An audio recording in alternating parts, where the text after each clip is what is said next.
What's up, Playmakers? Happy Friday and happy last show of the semester. I'm Sydney Clark.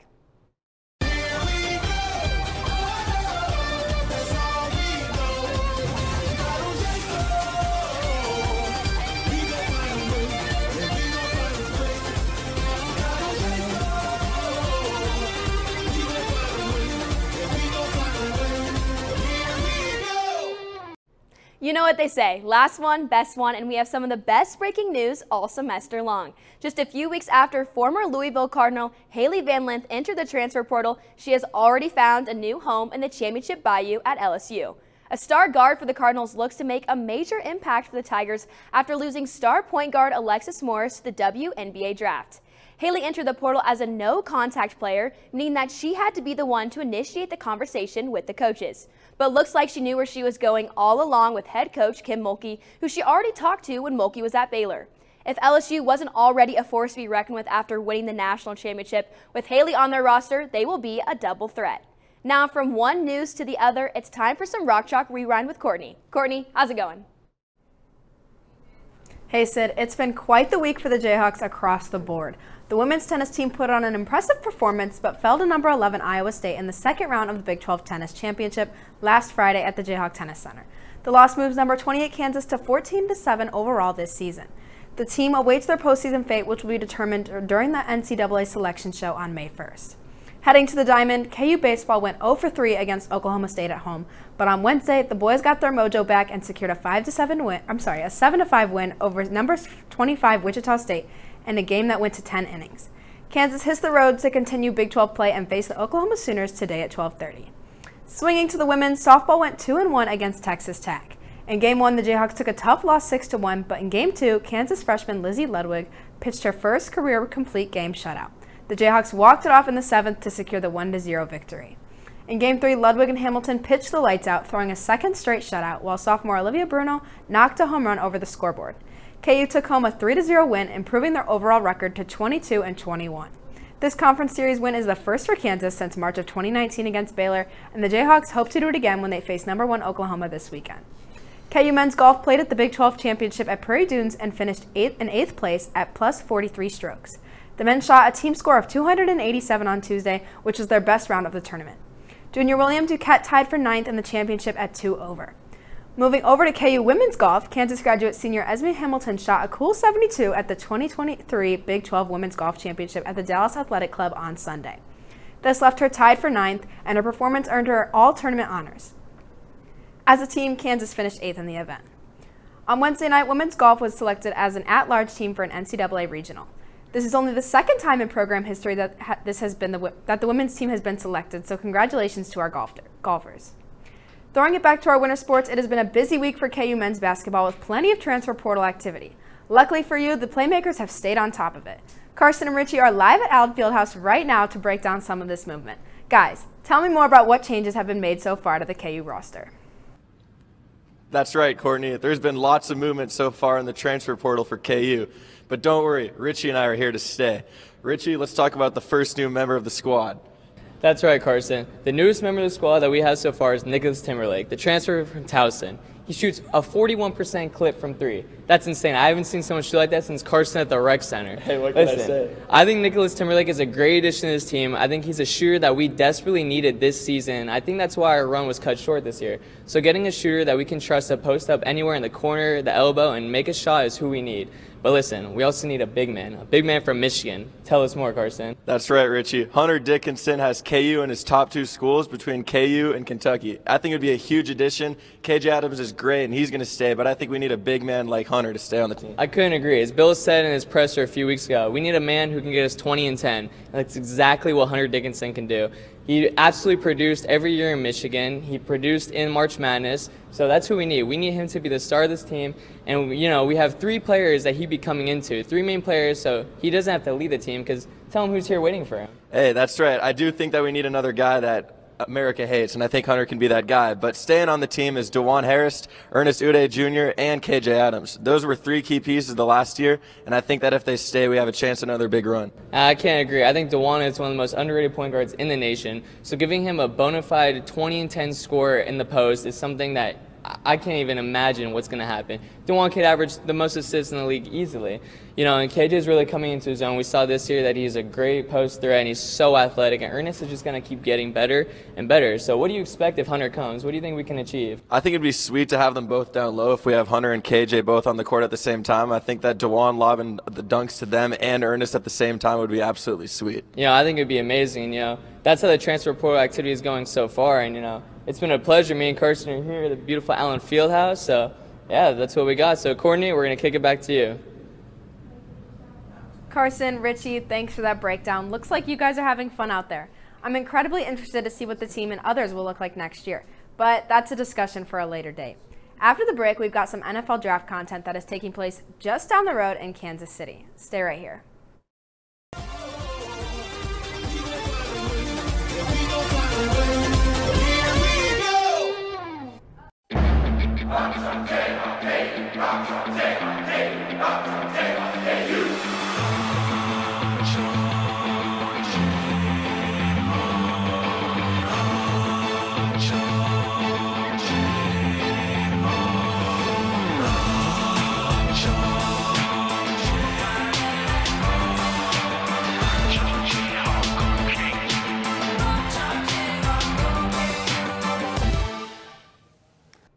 The 2023 NFL Draft is here, and it's right in our backyard. Well, sort of. The 88th Draft is taking place in the heart of Kansas City at Union Station, and 31 players have already heard the commissioner call their name yesterday in the first round. A new round of players is hoping to get the call tonight, and amongst that group are some fellow Jayhawks, two who participated in the 2023 NFL Scouting Combine, defensive end Lonnie Phelps Jr. and offensive lineman Earl Boswick Jr. Phelps is the number 10 ranked outside linebacker and number 147th overall player in ESPN's draft projections. Boswick is ranked the number 19th offensive tackle and number 230 player overall by ESPN. In addition to these two Jayhawks are fellow teammates Sam Burt, Zion Debose, Malcolm Lee, Lorenzo McCaskill, Caleb Sansom, and Eddie Wilson, who all participated in KU's Pro Day. It's a strong draft class for Kansas, who are looking to add on to the 6 active current players, KU players in the league. Excitement is high in Lawrence for these players, but excitement is even higher in Kansas City. Lauren Ritchie has been following the draft firsthand in Missouri. Lauren, how's the big stage looking out there?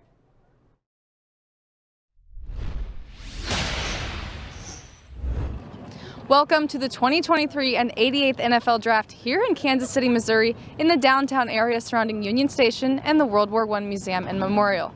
The event kicked off last night where 31 players heard their name called and will be followed up by round 2 and 3 tonight at 7 p.m. and Saturdays at 12 p.m. for the 4th and 7th round. The event is free to attend, so grab your friends and we'll see you here tonight for the 2nd round. From Union Station, I'm Lauren Ritchie, back to Sydney in the studio.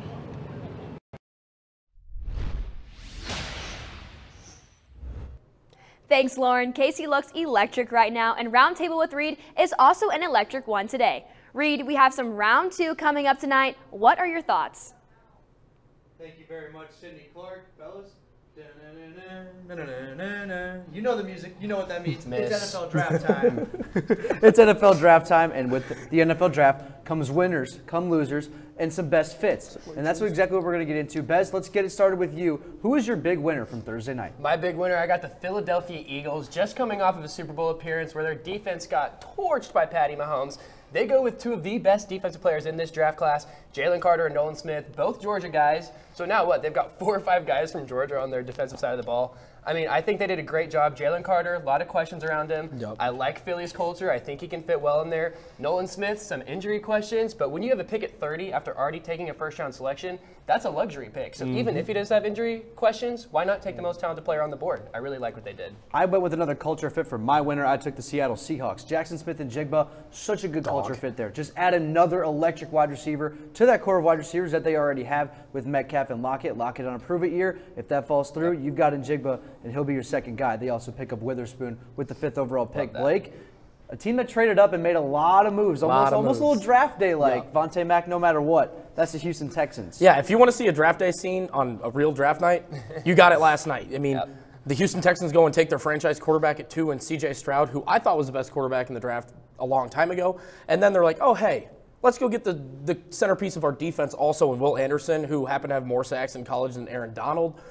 Two very good football players. I love what the Houston Texans did, and I think they're saying we want to compete in the AFC South, a division that's going to be bad this year, and they got on the right foot last night. And obviously there's winners, and like I said, there's losers, and maybe people that are reaching a little bit. Bez, your reach that you selected was Jack Campbell, the linebacker from I don't Iowa. like that. Yep, so we're going to stay on Detroit for a little bit here. Jack Campbell is a fine football player. He's a great mid-second round linebacker that I think could, fit well in some defenses. He is too slow to be a first-round pick. I'm not trying to, say Jack Campbell's a bad football player. He's not, but he was ranked 60th coming into this draft. A guy that, needs to develop more speed to even play off the edge. I don't know why you're reaching and taking him in the top 20. I agree with you. I think Detroit was trying to fix that defense that was last in the league last year. Maybe, I don't know if this was the one to do it. Speaking of things that needed fixing, the Bears' offensive line, they take Darnell Wright out of Tennessee. I think that's a huge reach. Peter Skoronski is sitting there for you to take, and they take Darnell Wright out of Tennessee. Just not the pick I would have went with there. I think that's a little bit of a reach. Blake, we're going back to Detroit. Staying in the NFC North with all the reaches, they take Jahmyr Gibbs at 12 at Alabama. Don't get me wrong. Jack Campbell's a great football player, and so is Jahmyr Gibbs, second-team All-American behind Bijan Robinson last year. But he probably could have gone in the second round. He was a late first round, early second round guy. I think the Lions potentially could have gotten him at like 46 maybe. I don't see him going at 12. I see no point. They could have taken him at 18 and taken Lucas Van Ness at 12. Yeah, it's just a lot of change. Exactly, yeah. Of course, Lucas Van Ness going to the Green Bay Packers. At 13. Now, we've got the best fits, Bez. Mr. Christian Gonzalez out of Oregon going into New England. Absolutely. This is a top 10 talent, hands down, bar none. I don't know why he fell so much, but, think about Bill Belichick sitting there at 17, and he gets to pick one of the best defensive players in the whole draft. Exactly. Licking his lips for that. Exactly. My best fit, I'm staying local. Kansas City, Felix Nduke Uzama, the D-end out of Kansas State. Unfortunately, K-Stater. But we waited all night. We weren't sure what the Chiefs were going to do. Maybe they go receiver. They didn't trade up and get a receiver. They just did exactly what they needed to do, stay put, and you get a nice edge piece. Now you pair him up with Chris Jones. That's a good little defensive line that they had. Obviously, they're losing Frank Clark. I think that helps patch that up. Blake, your best fit, Jalen Carter out of Georgia. We're going back to the Eagles one more time. Yeah, we talked about this one already a little bit with the Eagles. Obviously, Jalen Carter's got a little bit of a situation going on. We all know about that. Yeah.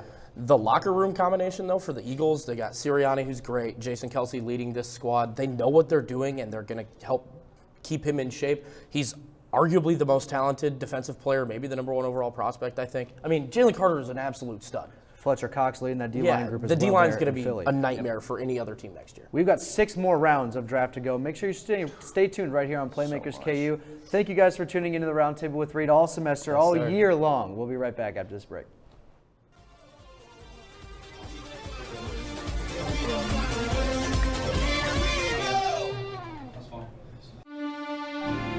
Where you go to college makes a statement about you. This place will become a part of you, your identity for life.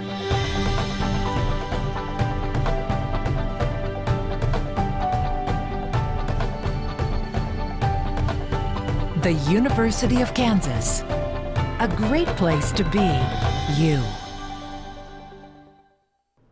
It's playoff season in sports right now. From March Madness to now the WNBA and NHL playoffs, it just keeps getting better and better. The battle to the Stanley Cup is underway, and it's anyone's game right now. I know Lily Schutz is hyped for this year's playoffs, so it's only fitting that we head to her to give us the rundown on the NHL playoffs. Lily, what's happening on the ice right now? I know you're a big hockey fan. I know you've been watching the playoffs so far all year long, and now to see it fully come through with round one, how's it going? How are you feeling? Give us a little update on the playoffs, because I know you have a lot to say. It's been crazy. The NHL always is. But first, Sydney, let me say it's officially my favorite time of the year, NHL playoff season. Even though my Blackhawks aren't in it this year, the playoffs have been full of tough battles around the league.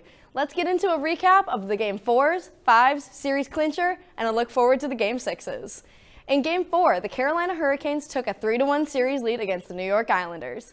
The Islanders kept that energy and came out strong for Game 5. The Isles were up 2-0 thanks to a puck bouncing off Sebastian Aho's face. Matt Barzal extended New York's lead to 3 late in the second. The Islanders held on to win 3-2 and force a Game 6. The Boston Bruins took the series 3-1 against the Florida Panthers in Game 4.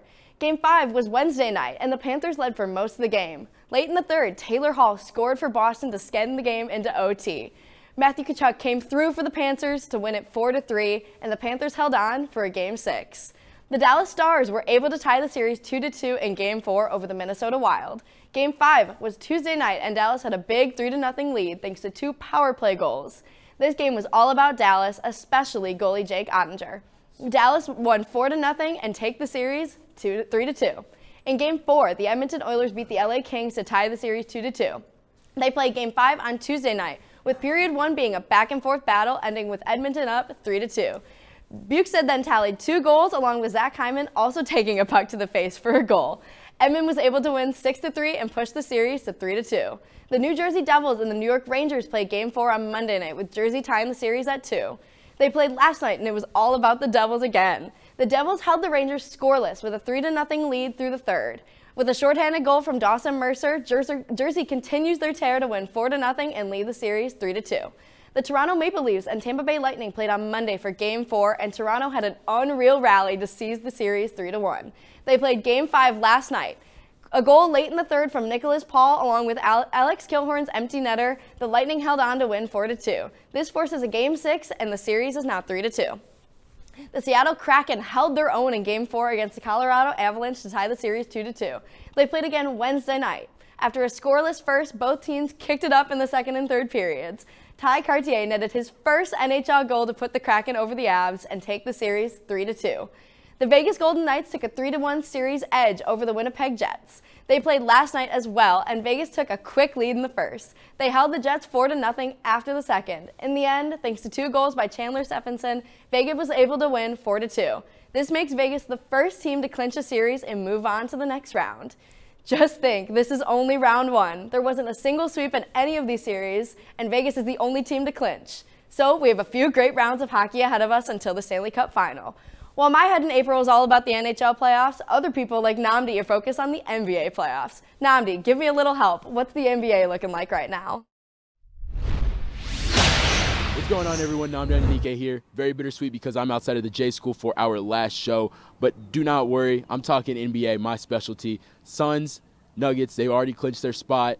We got some games going on tonight. So let's recap what's been going on this week in the NBA. The last time an 8 seed beat a 1 seed was the 2011 Grizzlies with Gasol, Zebo, and Mike Conley over the Spurs in the short list of ultimate underdogs. They just got a new member Wednesday night when the Miami Heat took down Milwaukee in an overtime thriller 128-126. And this team was led by a 42-8 performance from Jimmy G Buckets. And the G, it stands for Gets. They'll face the next team on the agenda, the New York Knicks. And the Knicks, they said that the Cavaliers were easy pickings. Cleveland head coach J.B. Bickerstaff might be on the hot seat as this loaded Cavaliers roster lost in 5 games to the New York Knicks.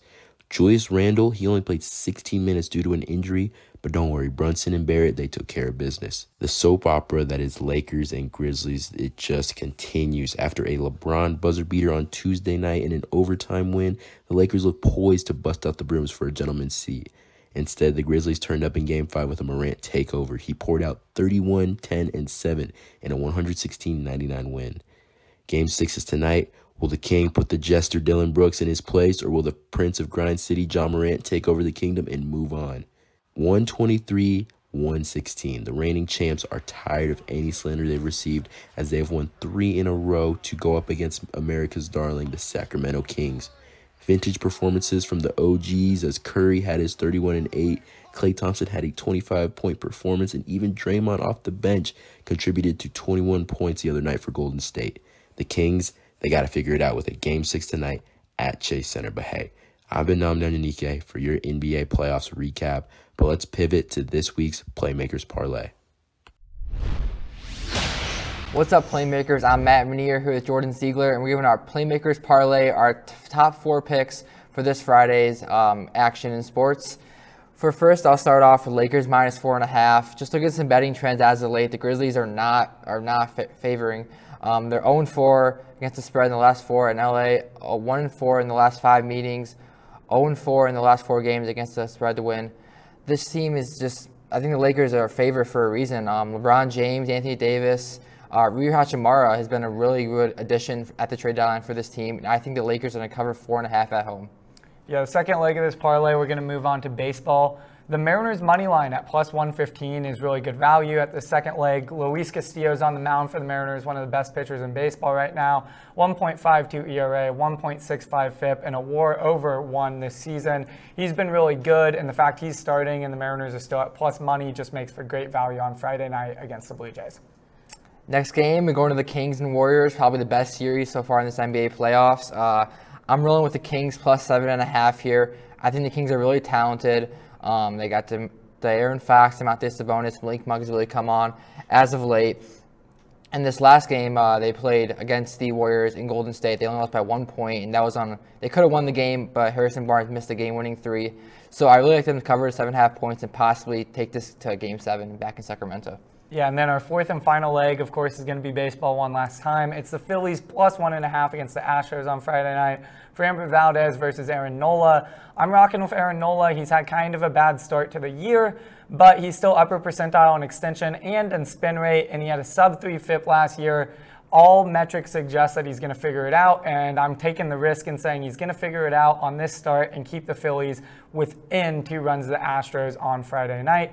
That's going to wrap up this Playmakers parlay, and we'll have more Playmakers for you guys after the break. Still all fun, still all love each other. Right before the shows, around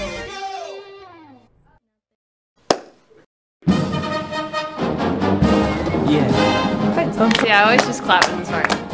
This is where everyone's talking amongst themselves. Do you know how to do it? Do you know how to do it? Are we supposed to smile? When do we start? Somebody over here already started. Can we talk about the piccolo part? It's the most complicated one. It is. If you listen, you're doing it when the band's not playing. You have to tell me when it starts. I still don't know. Here we go.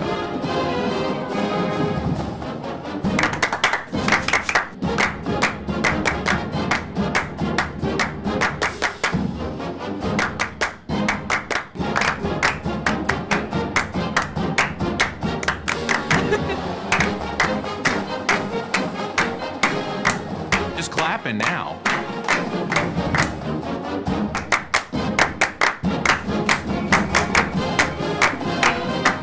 No pumps. Nailed it. I practiced this morning. Mine was just 2 people. It has a right and a wrong way of doing it.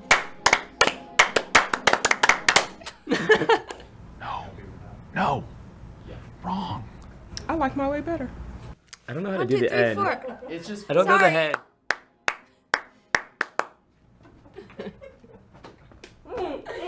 It's hard by yourself.